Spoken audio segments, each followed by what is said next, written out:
Alléluia. Amen. Amen. Et nous allons prendre l'autre verset.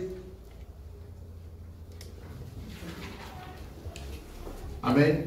Ésaïe 43.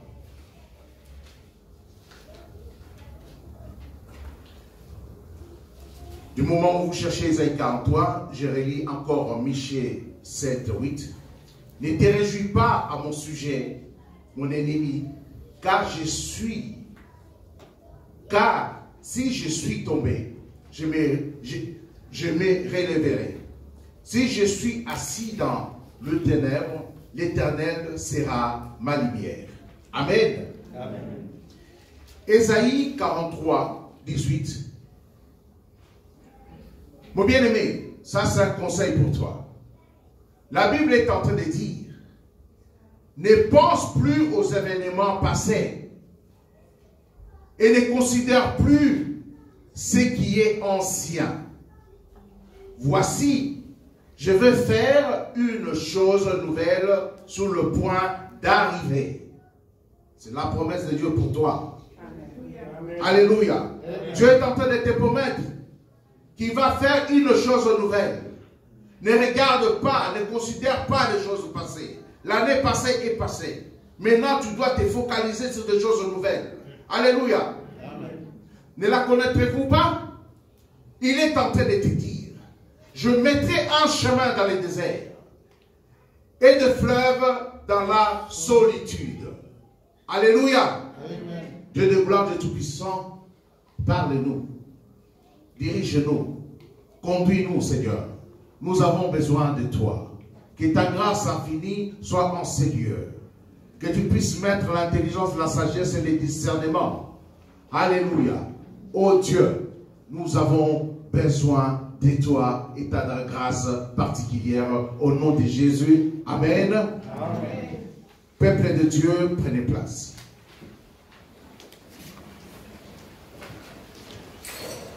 Mes bien-aimés en Jésus-Christ, nous avons lu les deux passages. Nous avons lu Michée. Il est en train de dire à l'ennemi de ne pas se réjouir parce que j'ai eu des soucis. Ne crie pas. Oui, il est tombé. Non, mon Dieu est là. C'est juste pour un temps. Mais moi, je sais qu'il est ma lumière. Étant donné qu'il est ma lumière, étant donné que même si je suis dans l'obscurité, je suis dans le désert. Dans le désert, c'est un lieu hostile. Alléluia.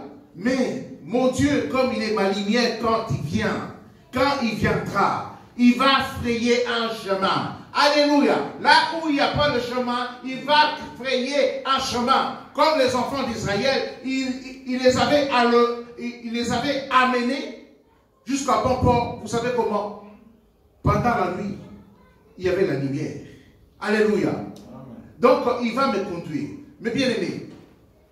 Mais aujourd'hui, comme nous sommes au début de l'année, nous nous posons des questions parce que nous voulons un changement. Qui veut un changement dans sa vie? Amen. Qui veut un changement dans sa vie? Amen. Qui a pris des résolutions? Amen. Est-ce qu'il faudrait que je demande quelle résolution que vous avez prise? Non, je n'irai pas jusque-là. Mais Dieu m'a mis à cœur à ce que je puisse t'expliquer quelque chose. Parce qu'aujourd'hui, notre leçon, c'est la résolution et le changement. Amen. La résolution et le changement. Il est important de comprendre cela. Quand nous parlons de résolution, c'est quoi la résolution? C'est tout simplement une décision volontaire, arrêtée ou prise après délibération. Amen. Donc, tu t'es trouvé dans une situation où tu as fait une rétrospection sur ta vie. Tu dis, il y a ça, sur 10, je suis où? Il y a ça, il y a ça, il y a ça.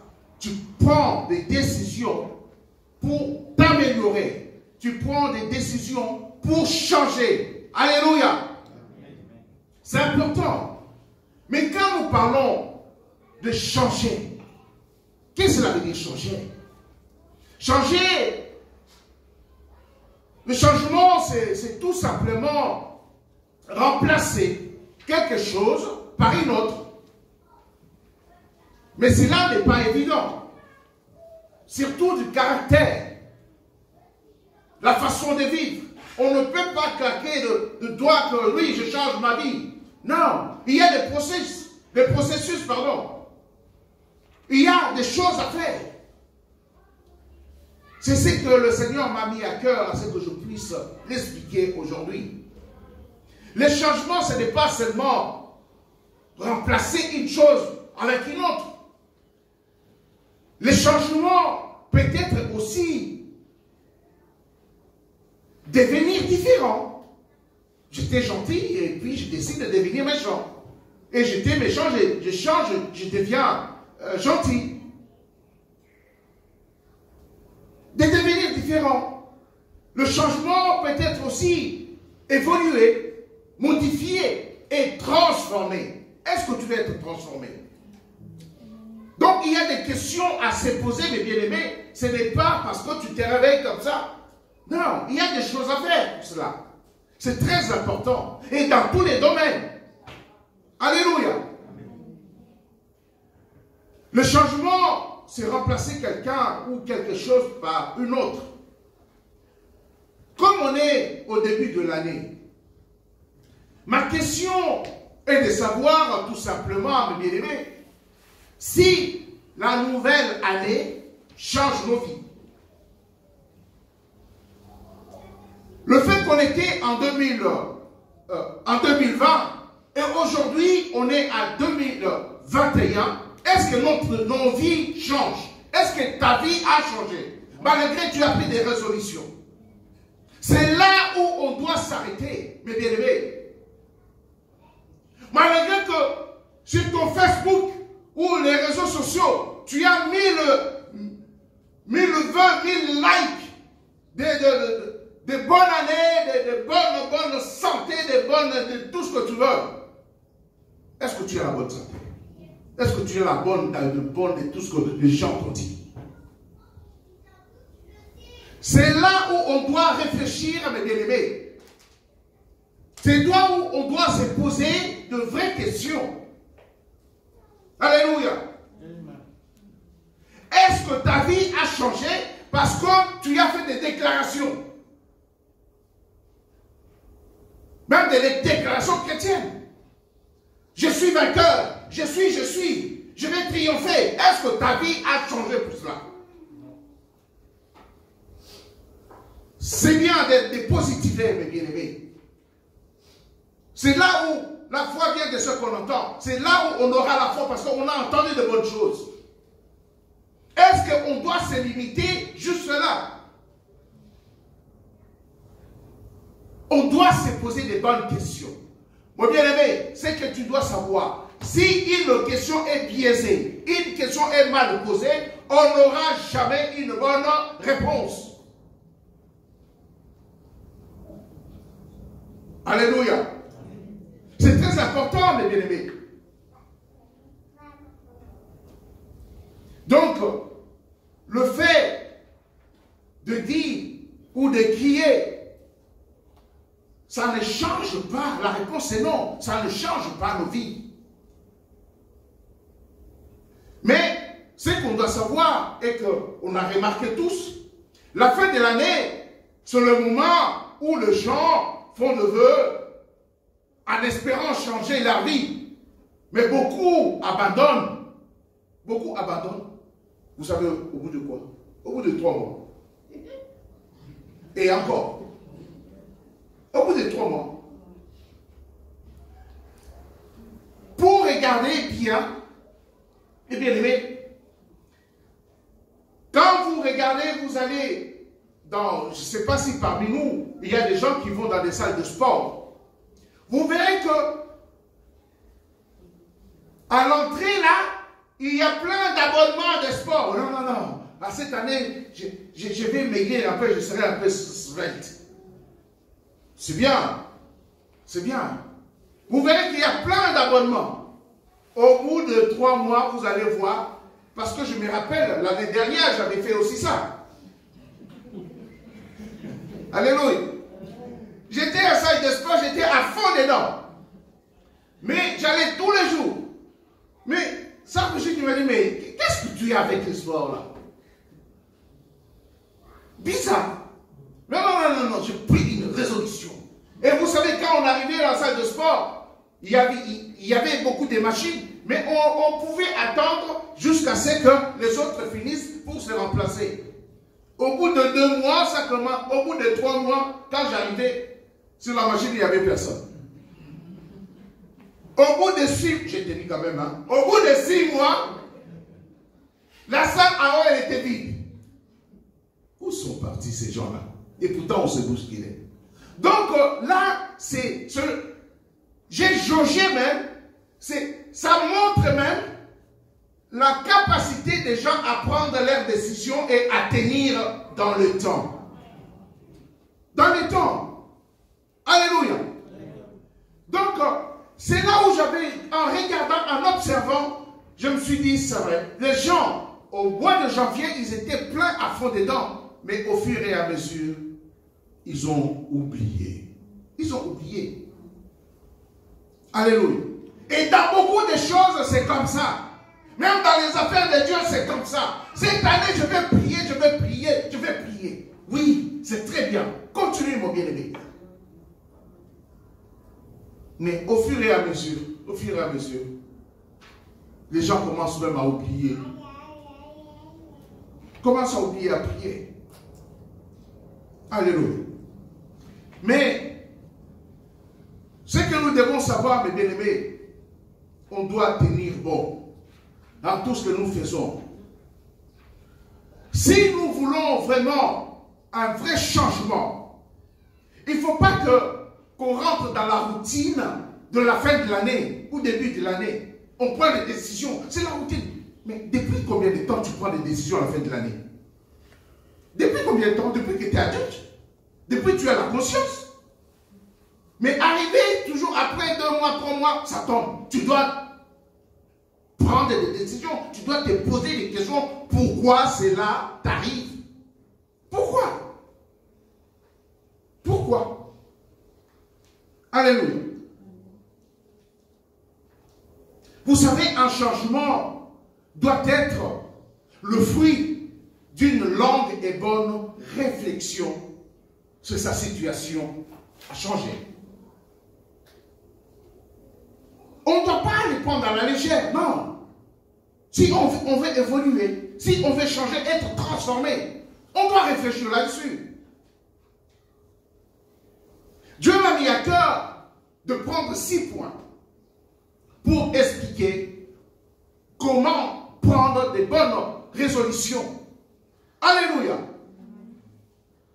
Vous savez, la première chose à faire, quand vous voulez prendre la décision, ce n'est pas seulement des résolutions de la fin de l'année. Non.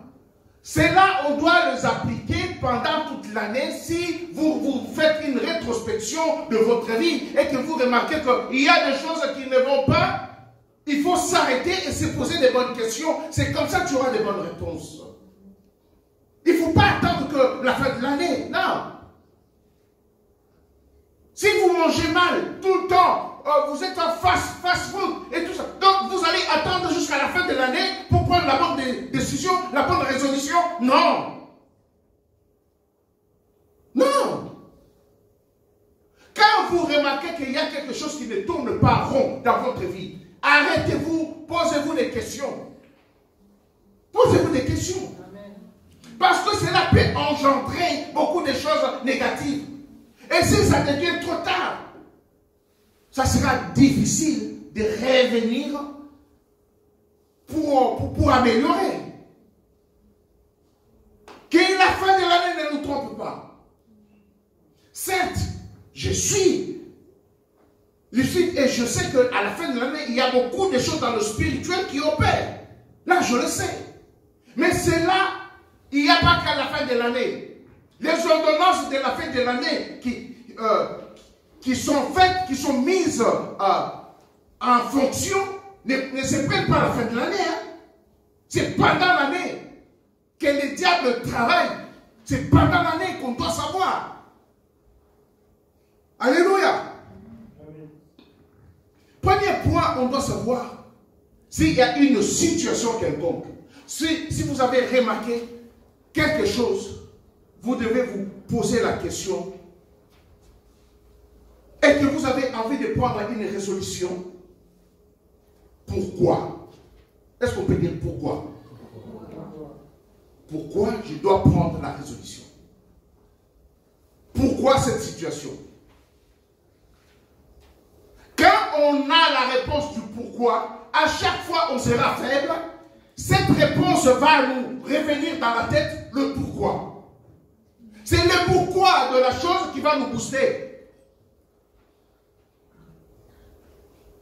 Parce que si je mange trop de McDo, ça me donne... Je deviens malade. Le pourquoi. Quand tu te dis le pourquoi, là, ça réveille ta mémoire.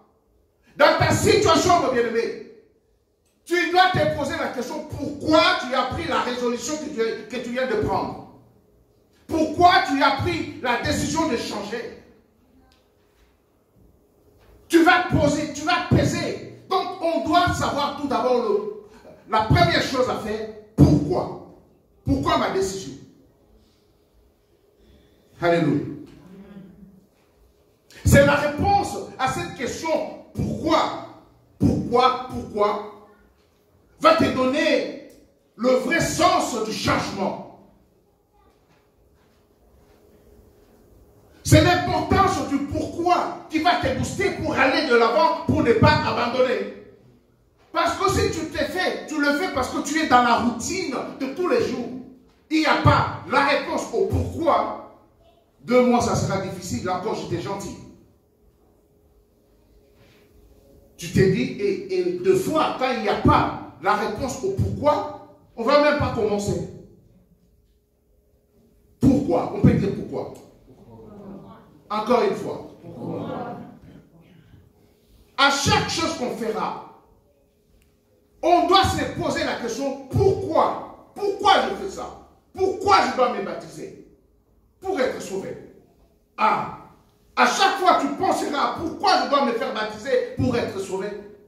Là, ça va te booster de continuer à être sauvé. Alléluia. Mais si tu le fais parce que tes copines, tes copains l'ont fait, toi aussi tu le fais, le pourquoi ne tiendra pas. Tu n'as pas le pourquoi de la chose. Tu n'as pas le pourquoi. Il faut chérir le pourquoi de la chose, donc la compréhension du changement. Alléluia. C'est ça que tu vas changer. Est-ce que tu t'es déjà posé la question, mon bien-aimé, pourquoi tu as accepté Jésus-Christ comme Seigneur et Sauveur? Ah. Pourquoi tu as choisi d'être chrétien? Pourquoi? C'est très important le pourquoi. À chaque fois tu seras mal. À chaque fois tu seras dans l'obscurité. À chaque fois tu seras dans le désert. Le pourquoi va réveiller ta mémoire. Le pourquoi va réveiller ta conscience. Le pourquoi va te booster pour ne pas abandonner.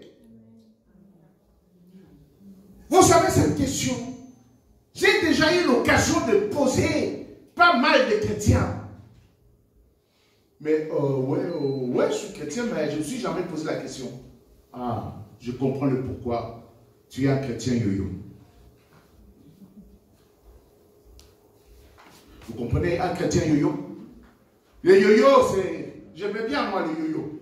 C'est le truc qu'on fait en bas, en haut, en bas. C'est un chrétien qui n'est pas stable. Un chrétien qui zigzague.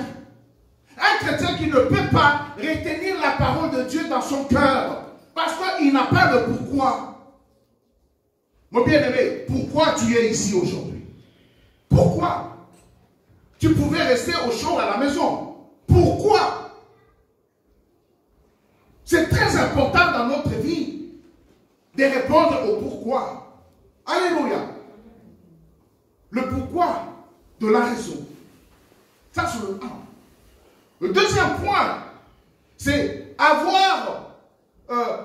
pour voir un changement ou prendre une résolution, c'est d'évaluer la situation. Évaluation. Il y a une situation qui t'arrive, mais tu veux les changer. Il faut évaluer. Tu ne peux pas dire que oui, bon, mais je vais changer, mais tu veux changer, peut-être que tu es bien. Ou tu n'es pas bien. Mais tu dois te poser pour évaluer ta situation. Pourquoi tu veux changer? Évaluation. L'évaluation, c'est l'un des moments le plus important de l'examen de soi. Là, tu t'examines. Alléluia. Il faudrait être minutieux au détail de la situation à changer ou de la situation tout court. Minutieux, cela veut dire que tu regardes tout le paramètre. Ne prends pas les choses à la légère. Sinon, ta vie sera légère aussi. Ta chrétienté sera aussi légère. Si tu ne te poses pas la question, tu ne fais pas une évaluation.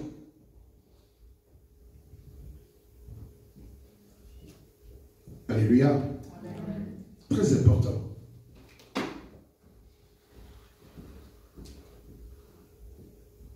Quand on fait une évaluation, on doit connaître la vraie valeur de la situation, sans sous-estimer, ni surestimer. Vous savez, des fois, on est hypocrite de nous-mêmes. Vous savez que la situation n'est pas bonne. Et tu sais que tu vas, quand tu vas au mur, mais tu essaies un peu de t'entêter, bon, on va voir peut-être. Non, on ne fait pas le peut-être. Non. Surtout quand on a une famille, ou bien on a une grande vision. On ne peut pas faire du peut-être, non. Dieu t'a doté de l'intelligence, mon bien-aimé. Dieu t'a doté de la sagesse. Dieu t'a donné de l'intelligence. Et celui qui n'a pas, il doit le demander. La Bible le dit. On n'est pas fait comme des robots. Des robots, tu vas programmer et le robot va faire exactement ce que tu lui as demandé. Mais toi, Dieu a mis en toi la conscience. C'est pour que tu puisses l'utiliser.